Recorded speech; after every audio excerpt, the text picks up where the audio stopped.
ইয়ে জাওয়ানি হ্যায় দিওয়ানি মুভির একটা ডায়লগ কি তোমার মনে আছে, যেখানে বানি তার কলিগকে জাহাজে বসে বলতেছিল कहीं पे पहुंचने के लिए कहीं से निकलना बहुत जरूरी है। অর্থাৎ কোথাও পৌঁছাতে গেলে কোনো জায়গা থেকে বের হওয়াটা বেশ গুরুত্বপূর্ণ। এই কথাটি বোধহয় মেকটমিনের সাথে খুব ভালোভাবেই যায়। মেকটমিনে, যে কিনা একজন ম্যানচেস্টার ইউনাইটেডের একাডেমিক গ্রাজুয়েট, তার হয়তো স্বপ্ন ছিল ম্যানচেস্টার ইউনাইটেডে নিজেকে প্রতিষ্ঠিত করা এবং সেখানকার একজন সাকসেসফুল ফুটবলার হিসেবে বেড়ে ওঠা। তিনি সেটা করতে তো পারেননি, বরং লর্ড ফুটবলারের একটা খেতাব পর্যন্ত পেয়ে গিয়েছেন ফ্যানদের কাছ থেকে। নিজস্ব ফ্যান বেস এবং সমগ্র ফুটবল ফ্যান বেসের কাছ থেকে এত সমস্ত ট্রল ফেস করার পরে তিনি মানসিকভাবে বেশ ভেঙেই পড়েছিলেন। নিজেকে খুঁজে পেতে তিনি ম্যানচেস্টার ইউনাইটেড ছেড়ে পাড়ি জমান নাপোলিতে, যেখানে তিনি আসলে নিজেকে খুঁজে পেতে শুরু করেন।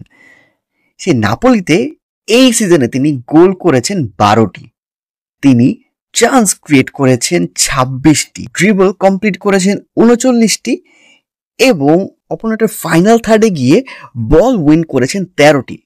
অর্থাৎ আপনি বুঝতে পারতেছেন অ্যাজ এ মিডফিল্ডার সে যেমন অ্যাটাকে কন্ট্রিবিউট করতে পারতেছে, সে বল উইন করতে পারতেছে। অর্থাৎ হোলসাম একটা লিঙ্ক আপ প্লে আপনি তার কাছ থেকে দেখতে পাচ্ছেন, যে মেকটমিনেকে আসলে ম্যানচেস্টার ইউনাইটেডে আপনি কোনো কাজ করাতে পারছিলেন না, সে মেকটমিনে নিজেকে খুব দারুণভাবে মেলে ধরতেছে। আর মেলেও ধরছে এমন একটা ক্লাবে যেখানে ক্রিশ্চিয়ানদের সংখ্যা বেশি, যে শহরে ক্রিশ্চিয়ানিটির পরে সব থেকে বড় ধর্ম বোধহয় ফুটবল, যেখানে তাদের দেবতার পরে বোধহয় ম্যারাডোনার স্থান।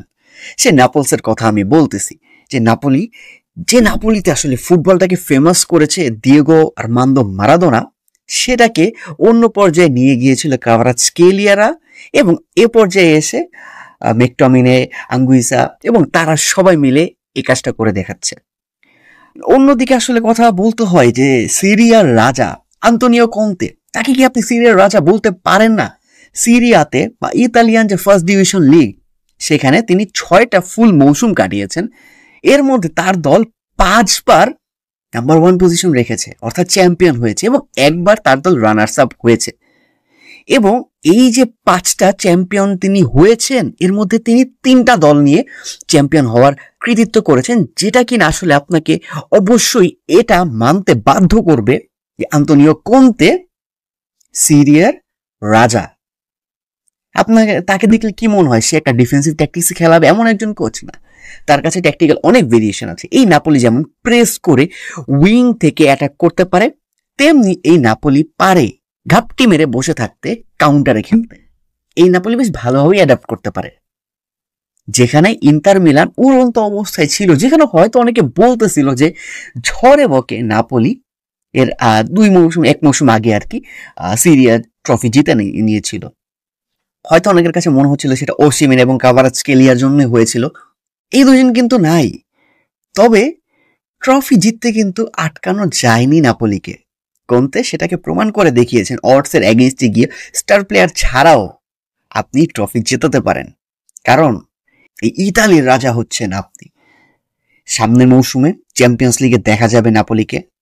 নাপোলির জন্য আমার আসলে অনেক বেশি রেসপেক্ট এন্ড ভালোবাসা কাজ করেন। আমার অন্যতম একটা স্বপ্ন হচ্ছে যে সমস্ত ফুটবলীয় শহর ঘুরে দেখবো, তার মধ্যে নাপোলি আর নেপলস আপনি বলতে পারেন শহর উপরের দিকে থাকবে, যেখানে আসলে ফুটবলটাকে অন্যরকম ভাবে পালন করা হয়, ধর্মের মতো করে।